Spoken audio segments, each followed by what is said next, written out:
longínquamente um país onde ser feliz consiste apenas em ser feliz. Vive-se como se nasce, sem o querer nem saber, nessa ilusão de viver.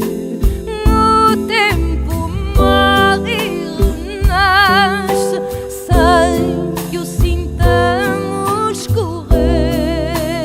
Ai, o sentir e o desejar são banidos dessa terra. O amor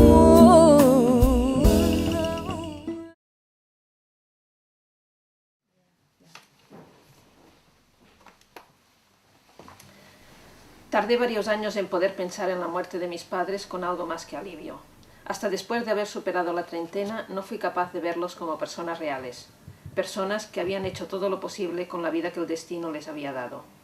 Pero mientras me recobraba en el hospital, me alegré de no tener que volver a ser el pequeñín de mi madre, de no tener que explicarle cómo era la guerra, de no tener que cambiar de comportamiento para ajustarme a sus exigencias.